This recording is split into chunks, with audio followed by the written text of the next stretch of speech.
Saludos. Estamos de vuelta por acá con la intención de seguir analizando el profético de Apocalipsis y poder ir poco a poco para encontrar toda la verdad que está allí presentada, mostrada. En esta oportunidad vamos a estar tocando el capítulo 20 de Apocalipsis, uno de los capítulos más interesantes por cuanto se nos habla allí de prácticamente el final de la obra de Satanás en el mundo, su encarcelamiento y el gran juicio que ha de haber para aquellos que nunca creyeron en Dios ni recibieron a su Hijo. Así pues que entonces vamos a comenzar desde ya.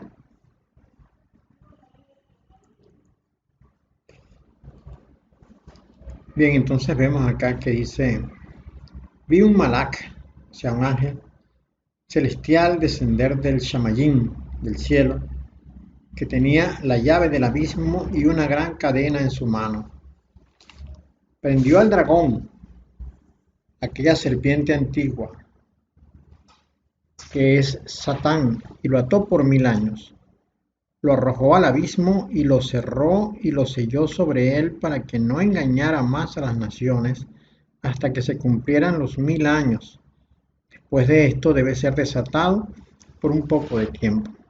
Vi tronos y se sentaron sobre ellos y se les fue dado mishpat, es decir, juicio. Y vi los seres de los que habían sido decapitados por causa del testimonio de Yahshua HaMashiach y por la Dabar, que es la palabra de Dios, y a los que no habían adorado a la bestia ni a su imagen, ni habían recibido la marca sobre su frente, ni sobre su mano, y volvieron a la Chayim, a la vida, y reinaron con Yahshua HaMashiach por 1000 años. Esta es la primera resurrección, mas los otros muertos no volvieron a vivir hasta que se cumplieron los 1000 años. Bienaventurado y santo, Barkú y Kadosh, es el que tiene parte en la primera resurrección. La muerte segunda no tiene poder sobre estos, sino que serán sacerdotes de nuestro Dios, benditos de Yahshua HaMashiach, y reinarán con él por 1000 años. Cuando los 1000 años se cumplan, Satanás será soltado de su prisión. Saldrá a engañar a las naciones que están en los 4 extremos del Olam, que es tierra, a Gog y a Magog, a fin de reunirlas para la batalla. El número de ellas es como la arena del mar. Subieron sobre la anchura del Olam, de la tierra, rodearon el campamento de los israelitas, Kiddushim, y la ciudad amada, y descendió fuego de Yahweh, nuestro Dios, bendito Yahshua HaMashiach, del Shamayim, del cielo, y los devoró. Y Satán, que los engañaba, fue arrojado al lago de fuego y azufre, donde también están la bestia y el falso profeta, Naví Shekel, y serán atormentados día y noche para siempre. Vi un gran trono blanco, que es Labán, y el que estaba sentado en él, de cuya presencia huyeron el Olam y los Shamayim, es decir, la tierra y el cielo, y no se halló lugar para ellos. Vi los muertos grandes y pequeños que estaban delante de Yahweh nuestro Dios, bendito Yahshua HaMashiach, y los rollos fueron abiertos, y otro rollo fue abierto, el cual es el Sefer HaShayim, es decir, el libro de la vida, y fueron juzgados los muertos por las cosas que estaban escritas en los rollos, según mitzvot, es decir, sus obras. El mar entregó los muertos que estaban en él, y la muerte y el Sheol entregaron a los muertos que estaban en ellos, y fueron juzgados, cada uno según sus mitzvot, es decir, sus obras. La muerte y el Sheol fueron arrojados al lago de fuego. Esta es la muerte segunda. El que no se encontraba inscrito en el libro de la vida fue arrojado al lago de fuego. Bien, entonces vamos a ir por partes.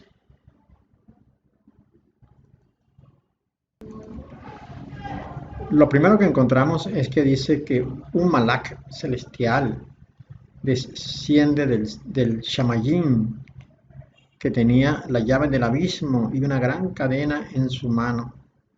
Prendió al dragón, aquella serpiente antigua que es Satán, y lo ató por 1000 años. Lo arrojó al abismo y lo cerró y lo selló sobre él, para que no engañara más a las naciones hasta que se cumplieran los 1000 años. Después de esto debe ser desatado por un poco de tiempo. Un malak, un ángel, descendió del cielo y traía en su mano una gran cadena muy, muy pesada, muy fuerte. Y vamos a ver un poco más adelante que estas cadenas estaban dispuestas precisamente para atar a los poderosos ángeles que se rebelaron contra Dios, y así tendrían que ser de fuertes, de pesadas, de grandes, de poderosas estas cadenas para poder contener a estos ángeles atrevidos que durante miles y miles de años mantuvieron su rebelión contra Dios. Pero este es el gran momento esperado por el Señor para poner fin a toda la obra de maldad que Satanás había hecho sobre la tierra. Debemos recordar en el capítulo anterior, que también analizamos acá, capítulo 19, vimos cómo la bestia, junto con el falso profeta, fueron apresados y echados al lago que arde con fuego y con azufre. Ellos fueron los primeros en inaugurar el lago de fuego. El lago de fuego quedó inaugurado en este momento. Antes no existía, o sí existía, pero no había sido usado. El lugar a donde iban a parar las personas que fallecían era el Sheol. Pero ahora, a partir de este momento, a partir de la bestia y del falso profeta, se le da inicio. La bestia, como ya hemos explicado en otros videos anteriores, estaba formada por la descendencia de Caín y hacían la obra de su padre el diablo sobre la tierra. Ellos tuvieron gran poder sobre la tierra mientras estuvieron acá. Prácticamente controlaron el mundo entero, lo gobernaron e hicieron toda obra de maldad. Y en los últimos tiempos vimos cómo ellos fueron los que desataron las plagas y las pestes, pero además los terremotos y las guerras y el hambre, porque su propósito siempre fue eliminar un número muy alto de la población de la Tierra, un número cercano a los entre 6.500 y 7.000 millones de personas. La misma palabra nos dice en el capítulo 13 de Zacarías, verso 9, que las 2/3 partes de la tierra fue cortada.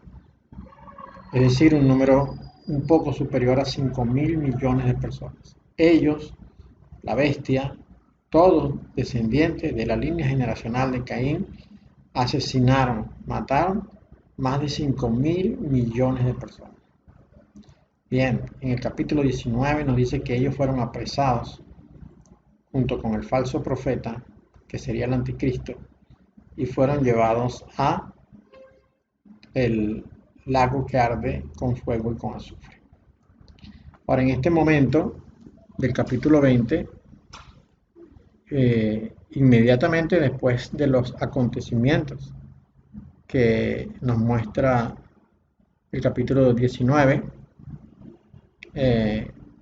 el diablo es apresado con la intervención de un ángel que viene del cielo. Creemos pues que ese ángel seguramente debe ser Miguel, o uno entre los 4 grandes ángeles que están al lado de Dios. Así vemos entonces pues que eh, este ángel lo ata con una pesada cadena y lo envía al abismo y dice que lo cerró y lo selló, puso un sello sobre él para que no pudiese salir más de allí y quedase atrapado, quedase encerrado. Y esto será durante 1000 años, como dice esta porción de la palabra. En Apocalipsis 12:7 leemos esto en aquel momento cuando ocurre la gran rebelión en los cielos, que los ángeles al servicio de Satanás se rebelaron en contra de Dios y quisieron ocupar el lugar de Dios. Que en el versículo 7 del capítulo 12 dice, después hubo una gran batalla en el cielo. Dice, Miguel y sus ángeles luchaban contra el dragón. Luchaban el dragón y sus ángeles, pero no prevalecieron, ni se halló ya lugar para ellos en el cielo. Y fue lanzado fuera el gran dragón, la serpiente antigua, que se llama Diablo y Satanás, el cual engaña al mundo entero. Fue arrojado a la tierra y sus ángeles fueron arrojados con él. Así vemos entonces que desde tiempos muy antiguos, antes que el mundo fuera hecho, ya Miguel pues tenía un protagonismo en cuanto a las guerras y las batallas celestiales. Tal parece que Miguel es el líder en lo que a la parte de guerra en los cielos se refiere. Por eso creemos muy firmemente que el que atará al diablo y lo enviará al abismo y lo cerrará será este mismo Miguel. El libro de Enoc nos muestra en el capítulo 54 el tema de las cadenas que serán usadas para atar a los ángeles rebeldes. Veamos. Capítulo 54 de Enoc dice lo siguiente. Volví la mirada hacia otra parte de la tierra y vi allí un valle profundo con fuego ardiente. Y llevaron a los reyes y a los poderosos y comenzaron a arrojarlos en este valle profundo. Sin duda alguna, este momento que nos está mostrando Enoc acá se refiere al capítulo 19 de Apocalipsis, donde dice, en el versículo 20, dice, la bestia fue apresada y con ella el Nabi Sheker, que es el falso profeta, que hacía milagros, Nisim, en su presencia, con las cuales engañaba a los que habían recibido la marca de la bestia y a los que adoraban su imagen. Los dos fueron arrojados vivos al lago de fuego que arde con azufre. Este es el momento que nos está mostrando Enoc. Entonces sigue diciendo, allí mis ojos vieron cómo fabricaban sus instrumentos. ¿Ve? Pongamos mucha atención. Cadenas de un peso inconmensurable. Le pregunté al ángel de paz que iba conmigo diciendo, ¿para qué están siendo preparadas estas cadenas? Y me dijo, esas están siendo preparadas para las tropas de Hazael, para que puedan agarrarlos y lanzarlos al abismo de total condenación y cubrir sus quijadas con piedras ásperas, tal como mandó el Señor de los Espíritus. Hazael es el líder de los ángeles que comandaba la rebelión de los hombres, de los descendientes de Caín sobre la tierra en contra de Dios. Entonces dice el versículo 6, Miguel, Gabriel, Rafael y Sariel, en ese gran día los agarrarán y los arrojarán en el horno ardiente, para que el Señor de los Espíritus pueda vengarse de ellos por convertirse en súbdito de Satanás y descarriar a aquellos que habitan sobre la tierra. Entonces compara este momento, con el instante del gran diluvio que cayó sobre la tierra. Y dice el versículo 7, como en los tiempos en que vino el castigo del Señor de los Espíritus, y él abrió los depósitos de agua que están sobre los cielos y las fuentes subterráneas, y todas esas aguas se juntaron, aguas con aguas, las que están sobre los cielos son masculinas y las que están bajo la tierra son femeninas. y fueron exterminados los que habitaban sobre la tierra y bajo los límites del cielo, para que reconocieran la injusticia que perpetraron sobre la tierra y por ella perecieron. Bueno, muy, pero muy interesante el tema de los ángeles interviniendo, de los ángeles que están al servicio de Dios Todopoderoso, interviniendo en contra de aquellos que se rebelaron contra Dios, atándolos con, dice, con cadenas de un peso inconmensurable y luego arrojándolas en el lugar de fuego preparado para ellos. Lo siguiente que encontramos entonces es el juicio que ha de venir. Veamos. Vi tronos y se sentaron sobre ellos y se les fue dado Mishpat, que es el poder para enjuiciar. Y vi los seres de los que habían sido decapitados por causa del testimonio del Señor Yeshua, por la palabra y por la palabra de nuestro Dios, y a los que no habían adorado a la bestia ni a su imagen, ni habían recibido la marca sobre su frente ni sobre su mano, y volvieron a la tierra y reinaron con nuestro Adón Yeshua HaMashiach por 1000 años.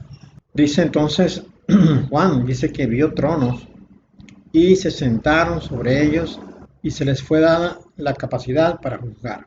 Daniel, el profeta, nos habla de esto, veamos. En el versículo 9 de la carta de Daniel, del libro de Daniel, perdón, leemos lo siguiente. Estuve mirando hasta que fueron puestos tronos y se sentó un anciano de días cuyo vestido era blanco como la nieve y el pelo de su cabeza como lana limpia, su trono como llama de fuego y las ruedas del mismo fuego ardiente.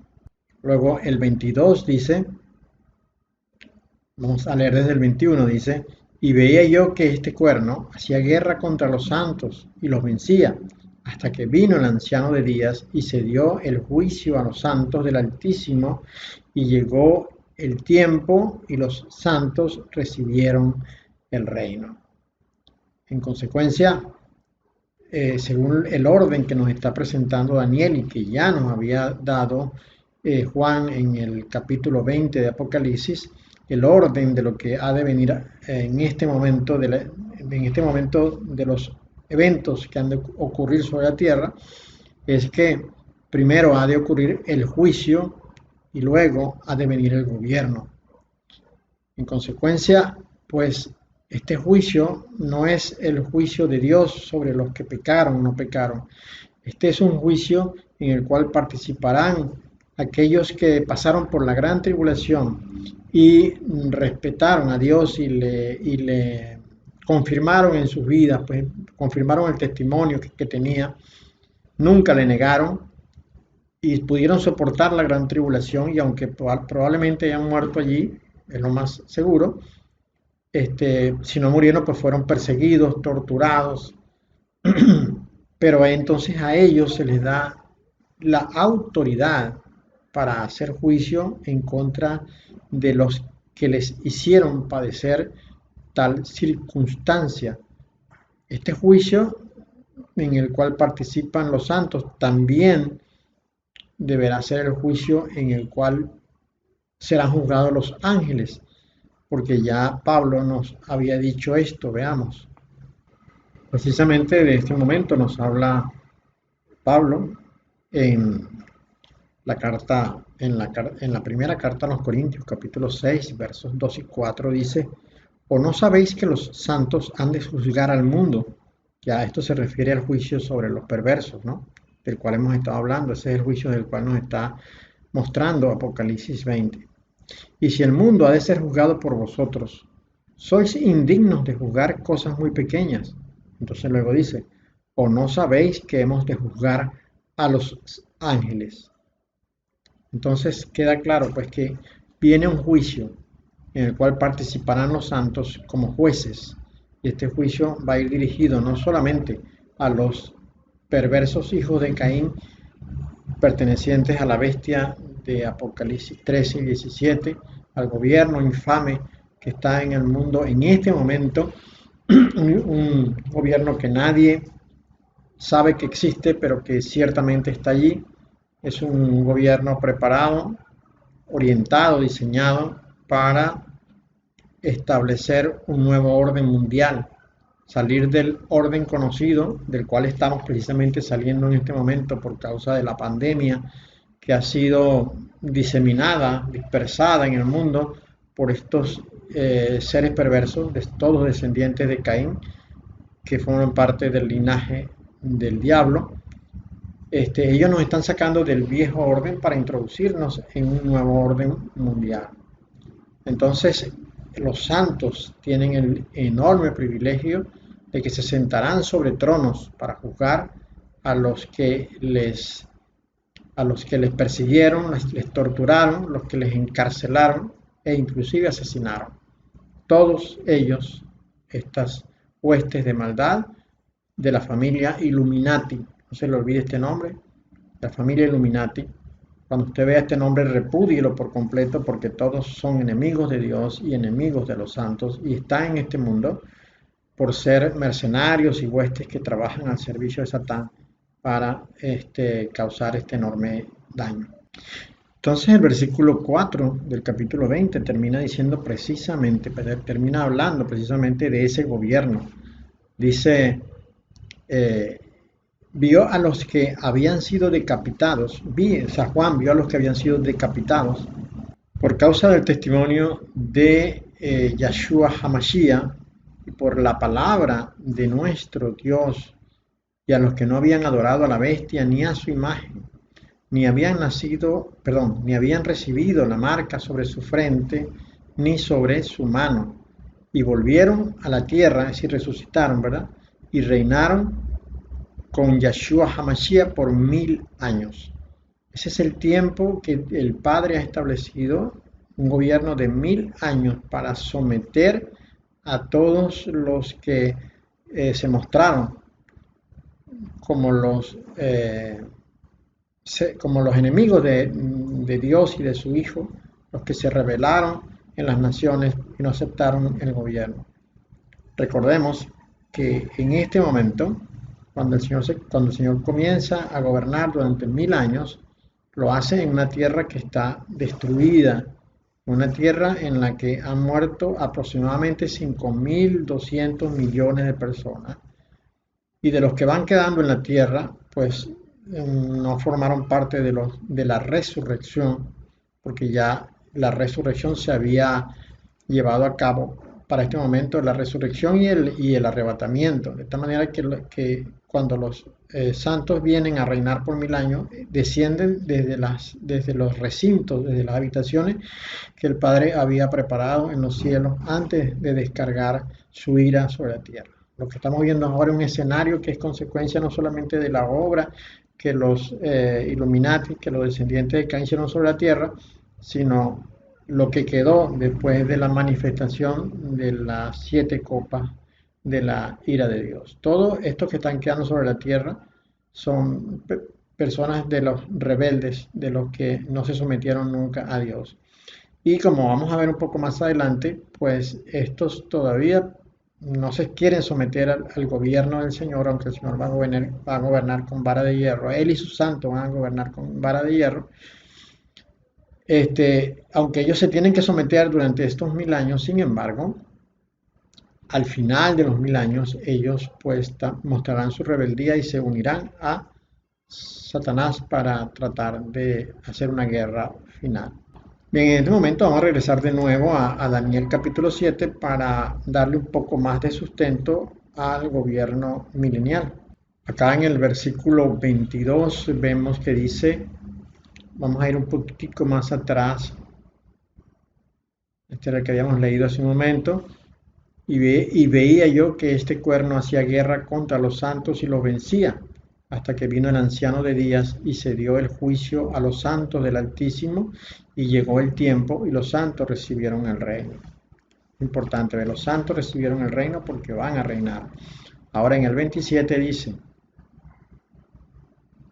Y el reino, y el dominio, y la majestad de los reinos debajo de todo el cielo se ha dado al pueblo de los santos del Altísimo, cuyo reino es reino eterno, y todos los dominios le servirán y obedecerán. Todos los dominios, recordemos como vimos hace un momento, los que van quedando acá sobre la tierra en este instante son los rebeldes, los que no se quisieron someter a Dios. Bueno, dice que sobre este grupo reinará el Señor. Pero veamos por qué es necesario que el Señor gobierne durante este tiempo. El versículo 24 de la primera carta a los Corintios, capítulo 15, dice: luego el fin, cuando entregue el reino al Dios y Padre, cuando haya suprimido todo dominio, toda autoridad y potencia. Esto viene como consecuencia del orden que está estableciendo Pablo acá en cuanto a la resurrección. Pero él nos dice que al final de todo, el Señor Yeshua entregará el reino al Dios y Padre, pero lo entregará después que haya suprimido todo dominio, toda autoridad y toda potencia. Por eso nos dice el versículo 25, porque es preciso que Él reine hasta que haya puesto a todos sus enemigos debajo de sus pies. Y luego añade el 26, y el último enemigo que será destruido es la muerte. Bueno, el Señor va a gobernar durante 1000 años sobre la tierra con vara de hierro, es decir, con un reinado fuerte de autoridad que ejercerá junto con sus santos, por cuanto la rebelión que hubo en la tierra con los descendientes de Caín que desataron el evento de la gran tribulación, un evento donde se manifestó, bueno, se manifestó para efectos de la Biblia, pero aún no se ha manifestado entre nosotros, aunque está muy cerca. Se manifestó pues toda la maldad que el diablo encierra en sí mismo. Esta vez la ejecutó a través de sus hijos que tienen su característica, su naturaleza. Y entonces por ello, dado que el grupo que está quedando en la tierra es de aproximadamente unos 2000 y tantos millones de personas, todos del sector de la rebeldía, del sector de los que no se querían aceptar pues la voluntad de Dios y el gobierno de Dios, entonces el Señor tiene que gobernar ese tiempo con muy mano dura. Sobre este reino también nos habla Daniel capítulo 2. Vamos a ver qué es lo que nos dice. Vamos a leer a partir del versículo 40. Dice: el cuarto reino será fuerte como hierro, como el hierro desmenuza y rompe todas las cosas, desmenuzará y quebrantará todo. Y lo que viste de los pies y los dedos, en parte de barro cocido, de alfarero y en parte de hierro, será un reino dividido, mas habrá en él algo de la fuerza del hierro, así como viste hierro mezclado con barro cocido. Y por ser los dedos de los pies en parte de hierro y en parte de barro cocido, el reino será en parte fuerte y en parte frágil. Así como viste el hierro mezclado con barro, se mezclarán por medio de alianzas humanas, pero no se unirán el uno con el otro como el hierro no se mezcla con el barro. Y en los días de estos reyes, el Dios del cielo levantará un reino que no será jamás destruido, ni será el reino dejado a otro pueblo. Desmenuzará y consumirá a todos estos reinos, pero él permanecerá para siempre. De la manera que viste que del monte fue cortada una piedra, no con mano, la cual desmenuzó el hierro, el bronce, el barro, la plata y el oro, el gran Dios ha mostrado al rey lo que ha de acontecer en lo porvenir, y el sueño es verdadero y fiel su interpretación. Esta es la interpretación que le estaba dando Daniel a Nabucodonosor, quien no podía recordar un sueño que había tenido. Había congregado a todos sus magos y a todos sus adivinos y a todos los que pues tenían facultades desde este punto de vista, astrólogos, y bueno, todo el que podía pues hacer hacerle entender a él, hacerle comprender a él cuál era el sueño que él había tenido. Ninguno de ellos pudieron. Entonces el rey amenazó con matarlos. Inclusive eso contemplaba a Daniel y a sus amigos. Entonces Daniel pidió tiempo para poder presentarle al rey la respuesta, lo cual hizo al día siguiente. Y esta es la explicación que aparece acá en el capítulo 2 de su libro. Y vemos lo siguiente. La estatua que vio Nabucodonosor en su sueño estaba constituida por 5 reinos. El primer reino era, sin duda alguna, Nabucodonosor, porque ahí se menciona en el libro, en este capítulo. Luego vendría el reino de los medo-persas, seguido por el reino de Alejandro el Magno. El cuarto reino sería el Imperio Romano. Y el quinto reino es una mezcla entre hierro y barro cocido. Como podemos ver acá, el Imperio Romano se extendió hasta los pies, pero ya no desde el punto de vista civil, un gobierno civil, sino el gobierno que ejerce la Iglesia romana, que tomó todas las características de dominio que tenía el imperio civil romano, dado que tenían un elemento central, un bastión central que los dirigía, que es el Papa, así como Constantino, quien fue quien tuvo la idea de esto, lo hacía en todo el imperio civil romano y colocó la sede de la iglesia falsa, de la iglesia católica, la colocó en Roma, la sacó de Jerusalén y la llevó hasta Roma, porque el Constantino consideraba que así como el emperador que regía el mundo estaba en Roma, pues el emperador que regiría a la iglesia falsa debía estar en Roma también.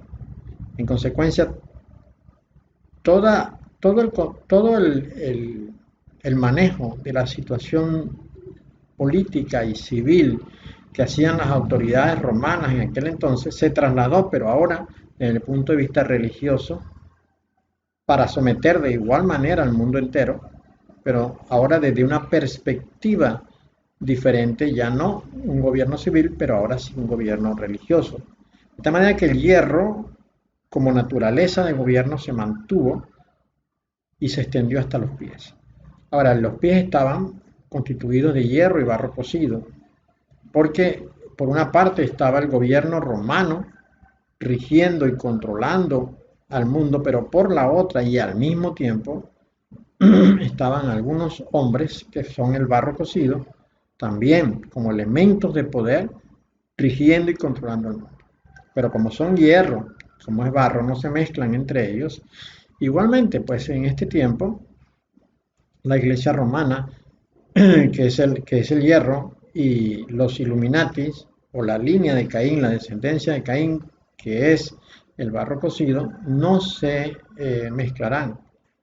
Es en este tiempo, durante el gobierno de Roma con la familia Illuminati, en que se produce la llegada de la piedra, que se convierte luego en un gran monte que llena el mundo entero, que es el gobierno del Señor Yahshua HaMashiach junto con sus santos.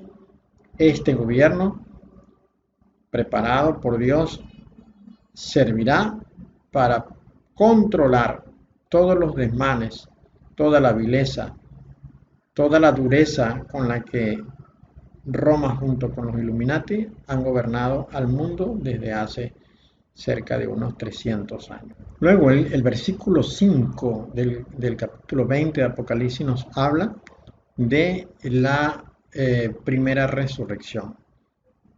Este versículo 5 debería estar enlazado o ser una continuidad del versículo 4. No se debió haber hecho esta separación acá. Sin embargo, pues entendemos que esta primera resurrección a la que se refiere el versículo 5 tiene que ver con la resurrección de los que murieron en Cristo, la resurrección y el arrebatamiento. La resurrección de los que murieron en Cristo, porque por cuanto ellos han sido preparados para reinar sobre la tierra. Ellos fueron escogidos y seleccionados para reinar sobre la tierra. Así pues entonces que nosotros podemos entender por medio de la palabra de Dios que van a haber dos resurrecciones. Dos resurrecciones. Y esto lo vamos a explicar un poco más adelante por qué. Pero la primera resurrección es la de los hijos de Dios, los que tienen el testimonio de Yeshua HaMashiach, que resucitarán durante el tiempo de la gran tribulación para ser parte de ella, para formar parte de ella, para participar de ella, de la gran tribulación. Y luego habrá otra segunda resurrección que se producirá 1000 años, al terminar el gobierno del Señor de 1000 años. Una segunda resurrección, pero esta no para vida, sino para muerte. Esta resurrección es solamente para recibir juicio, como veremos un poco más adelante. Por eso se llama, por eso dice que los otros muertos no volvieron a vivir hasta que se cumplieron los 1000 años.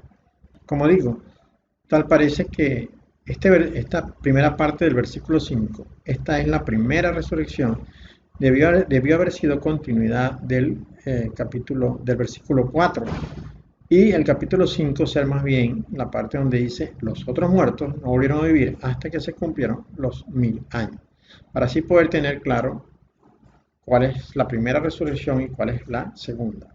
Esta porción de la palabra la ratifica Pablo en la primera carta a los tesalonicenses cuando dice: porque el Señor mismo, con voz de mando, con voz de arcángel y con trompeta de Dios, descenderá del cielo, y los muertos en el ungido resucitarán primero.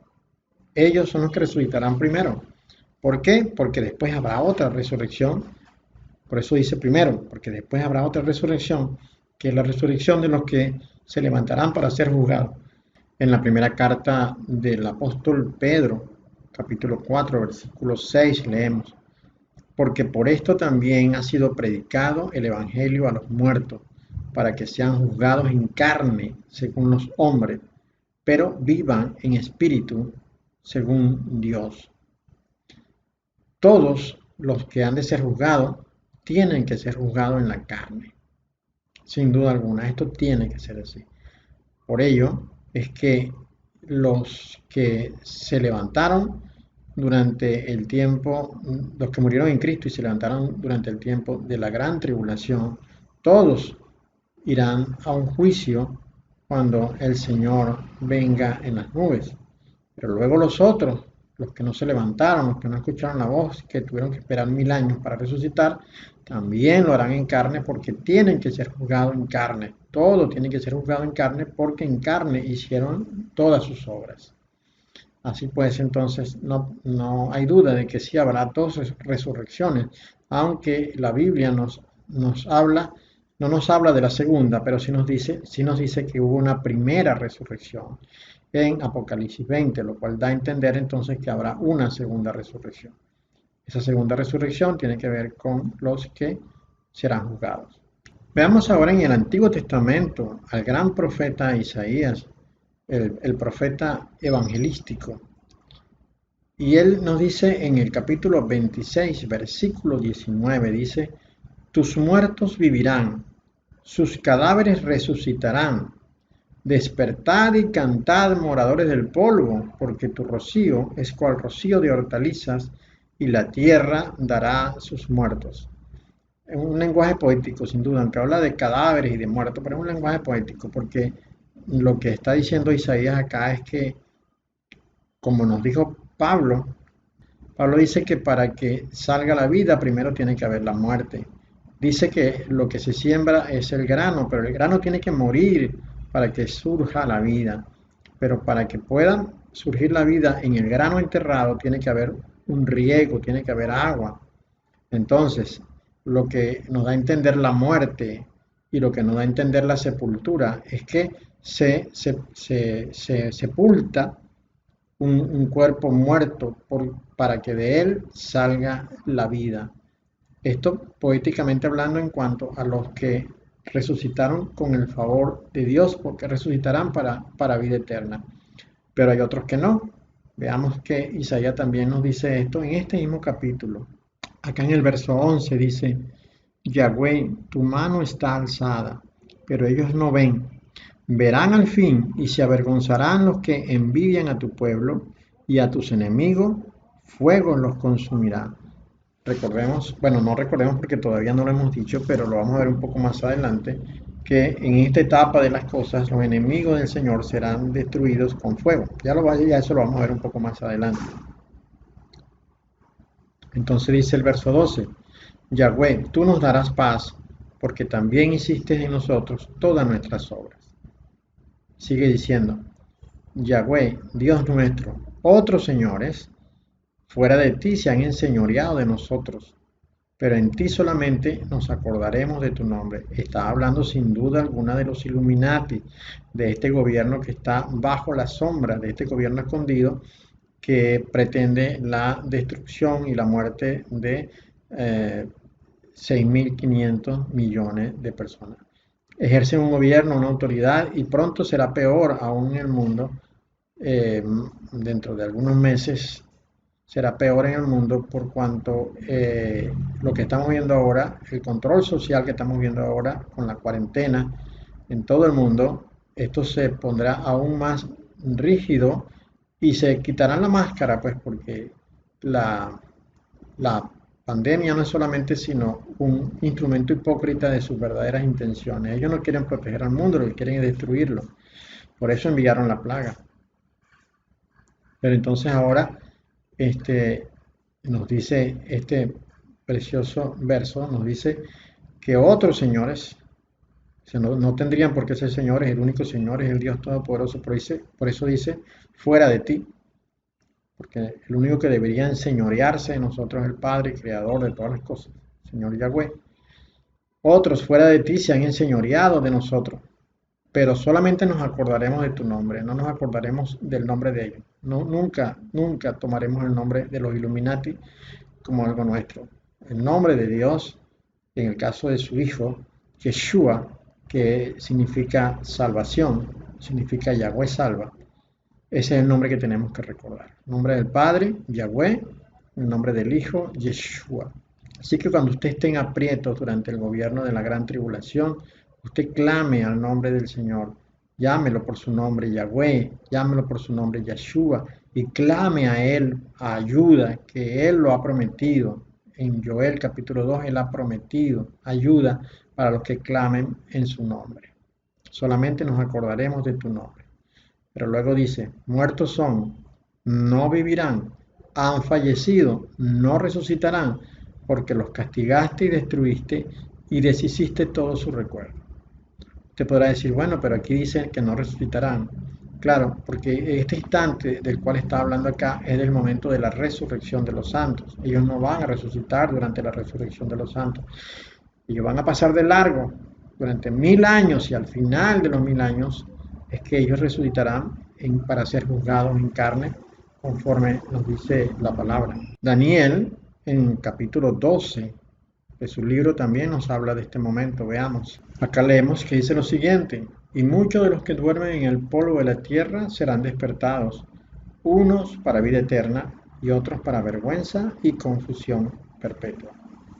Acá también está claro. Primero resucitarán unos para vida eterna y luego otros para vergüenza y confusión perpetua. El versículo 6 nos dice, Barkui Kadosh, es decir, bienaventurado y santo es el que tiene parte en la primera resurrección. La muerte segunda no tiene poder sobre estos, sino que serán sacerdotes, Kohanim, de Yahweh nuestro Dios bendito. Y luego dice, y de Cristo, y reinarán con él 1000 años. Así pues que benditos y bendecidos los que forman parte de la primera resurrección. Entonces el verso 7 nos dice, cuando los 1000 años se cumplan, Satán será soltado de su prisión. Bien, en este momento nos está diciendo la palabra que el tiempo que va a estar atado, que va a estar preso Satanás será 1000 años. Luego, al final de los 1000 años, será soltado. Porque ese es el tiempo, según vimos de lo que nos escribió Pablo, que Dios el Padre ha estimado como necesario para someter toda autoridad, todo dominio sobre la tierra. Luego dice, saldrá a engañar a las naciones que están en los cuatro extremos del Olam, o sea, de la tierra, a Gog y a Magog, a fin de reunirlas para la batalla. El número de ellas es como la arena del mar. El número de las naciones, dice, saldrá a engañar a las naciones que están en los cuatro ángulos de la tierra, a Gog y a Magog, a fin de reunirlos para la batalla, el número de los cuales es como la arena del mar. El número de las naciones, el número de las gentes que saldrán a pelear, dice, es como la arena del mar.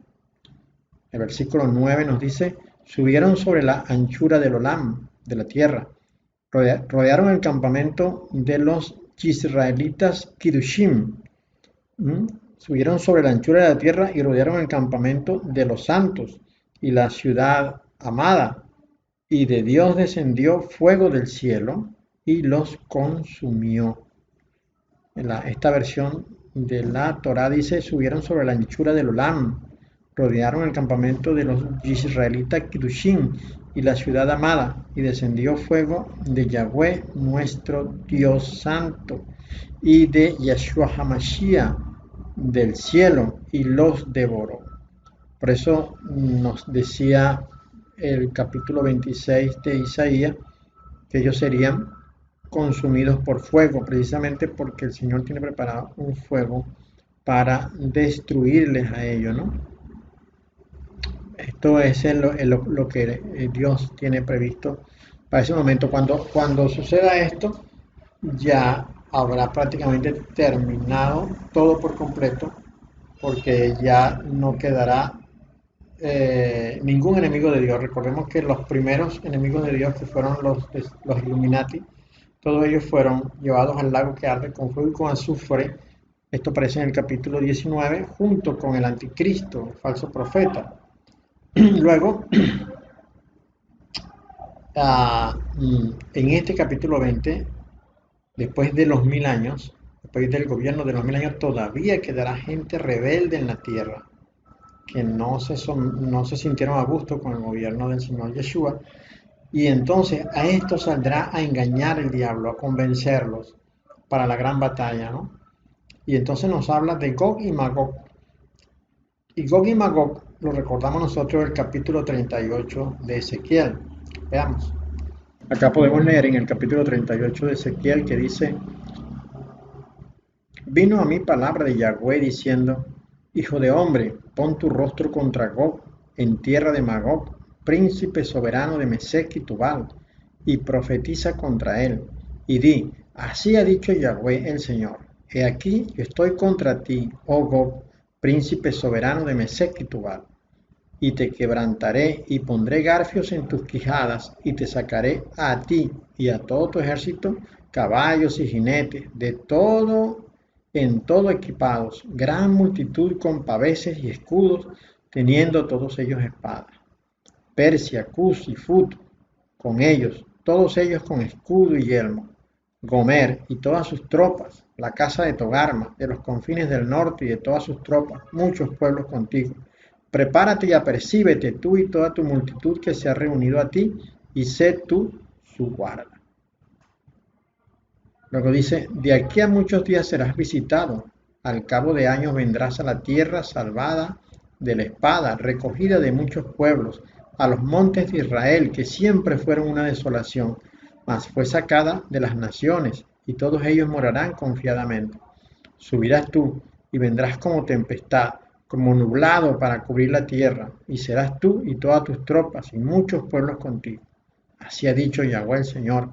En aquel día subirán palabras en tu corazón y concebirás mal pensamiento y dirás, subiré contra una tierra indefensa, iré contra gentes tranquilas que habitan confiadamente. Todas ellas habitan sin muros y no tienen cerrojos ni puertas. para arrebatar despojos y para tomar botín, para poner tus manos sobre las tierras desiertas ya pobladas y sobre el pueblo recogido de entre las naciones que se hace de ganado y posesiones que mora en la parte central de la tierra.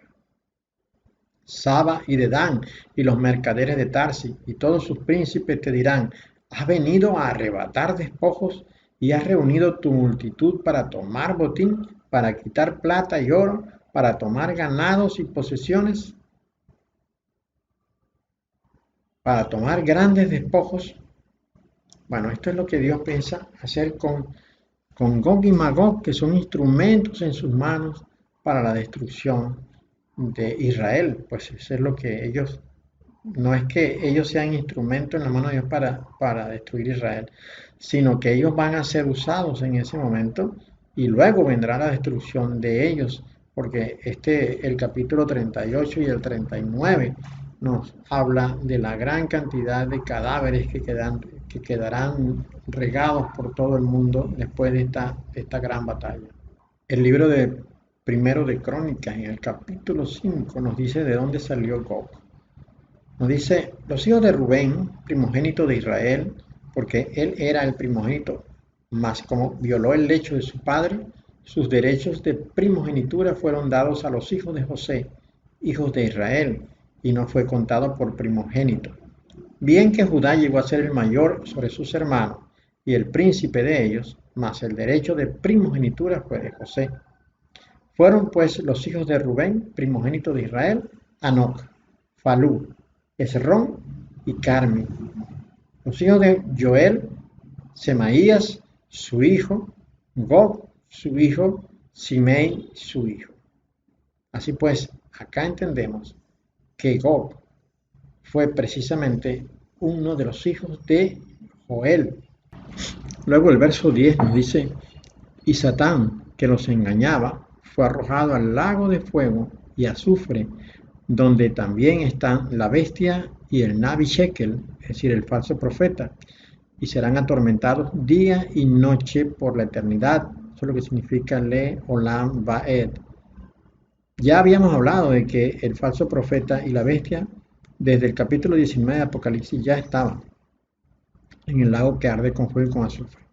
Satanás entonces es echado allí, es decir, Satanás junto con todos sus hijos, descendientes de Caín, estarán en el lago que arde con fuego y con azufre. Luego dice el verso 11: vi un gran Keseilaban, es decir, un gran trono blanco, y el que estaba sentado en él, de cuya presencia huyeron el Olam y los Chamayín, y ya no se halló lugar para ellos.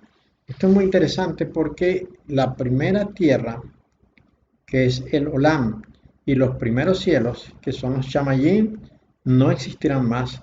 Dios los va a destruir y va a traer nueva tierra y nuevos cielos, tal como nos contó Pedro. Vamos a ver qué fue lo que nos dijo Pedro. Pedro, en su primera carta, capítulo 13, nos dice: amados, esta es la segunda carta que os escribo, y en ambas despierto con exhortación vuestro limpio entendimiento, para que tengáis memoria de las palabras que antes han sido dichas por los santos profetas y del mandamiento del Señor y Salvador dado por vuestros apóstoles, sabiendo primero esto, que en los postreros días vendrán burladores andando según sus propias concupiscencias, y diciendo: ¿dónde está la promesa de su advenimiento? Porque desde el día que los padres durmieron, todas las cosas permanecen, así como desde el principio de la creación. Estos ignoran voluntariamente que en el tiempo antiguo fueron hechos por la palabra de Dios los cielos y también la tierra, que proviene del agua y por el agua subsiste, por lo cual el mundo de entonces pereció anegado en agua. Pero los cielos y la tierra que existen ahora están reservados por la misma palabra, guardados para el fuego en el día del juicio y de la perdición de los hombres impíos. Mas, oh amados, no ignoréis esto, que para con el Señor un día es como 1000 años y 1000 años como un día.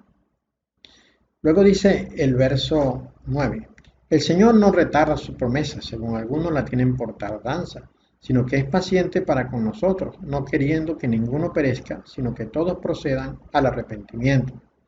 Pero el día del Señor vendrá como ladrón en la noche, en el cual los cielos pasarán con gran estruendo, y los elementos ardiendo serán deshechos, y la tierra y las obras que hay en ella serán quemadas. Puesto que todas estas cosas han de ser deshechas, ¿cómo no debéis vosotros andar en santa y piadosa manera de vivir, esperando y apresurándoos para la venida del día de Dios, en el cual los cielos encendiéndose serán deshechos, y los elementos siendo quemados se fundirán?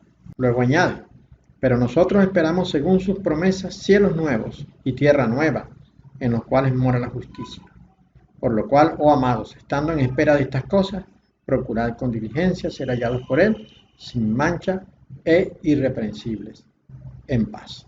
Entonces vemos así pues que el mismo Pedro ya conocía que los cielos y la tierra serían, estos cielos y estas tierras serían deshechos, y el Señor traería una nueva tierra y unos nuevos cielos. Isaías también nos habló de esto. Veamos qué fue lo que dijo Isaías. Dice, porque he aquí que yo crearé nuevos cielos y nueva tierra, y de lo primero no habrá memoria, ni más vendrá al pensamiento.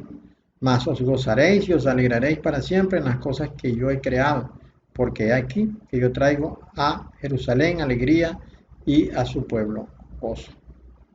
Ya Isaías, hace miles de años atrás, conocía que esta tierra y estos cielos serían quitados y vendría una nueva tierra y unos nuevos cielos. Y en el versículo 22 del capítulo 66 nos dice, porque como los cielos nuevos y la nueva tierra que yo hago permanecerán delante de mí, dice Yahweh, así permanecerá vuestra descendencia y vuestro nombre, porque la descendencia de Caín será eliminada sobre la tierra, no quedará más recuerdo de ella, ya no habrá más hombres ni nombres que estén relacionados con el linaje de la culebra.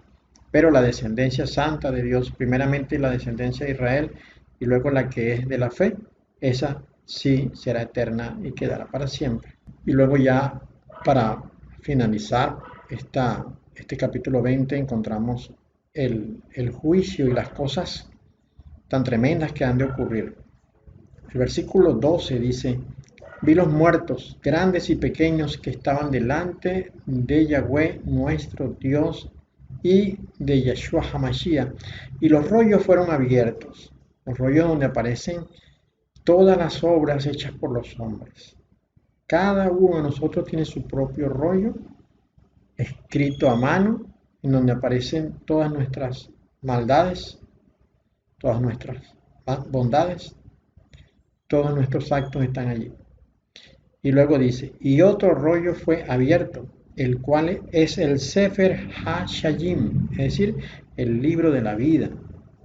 Y fueron juzgados los muertos por las cosas que estaban escritas en los rollos según sus mitzvot, es decir, según sus obras. Pero para ello, el verso 13 nos dice, el mar entregó los muertos que estaban en él, la muerte y el Sheol entregaron a los muertos que estaban en ellos, y fueron juzgados cada uno según sus mitzvot, sus obras. Esto en justa correspondencia con lo que habíamos leído en el capítulo 2, porque los rollos de vida de cada uno de nosotros serán abiertos. Pero claro, en este caso se corresponde con los muertos que no resucitarán, los de la muerte segunda. En este instante, una vez que ellos sean juzgados y sentenciados, vendrá la segunda muerte, porque ya hubo una segunda resurrección, vendrá la segunda muerte, y en esta y sobre esta segunda muerte hay mucha tristeza, pues. Mucha tristeza porque los de esta segunda muerte no se recuperan, ya más serán para castigo eterno, ¿no? El verso 14 dice, la muerte y el Sheol fueron arrojados al lago de fuego. Recordemos que Pablo dijo que el último de los enemigos a ser destruido sería la muerte. Estamos viendo acá el instante en que la muerte es completamente destruida. La muerte y el Sheol fueron arrojados al lago de fuego.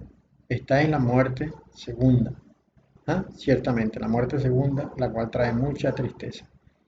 Y ya para terminar dice, el que no se encontraba inscrito en el Sefer HaShayim, es decir, en el libro de la vida, fue arrojado al lago de fuego.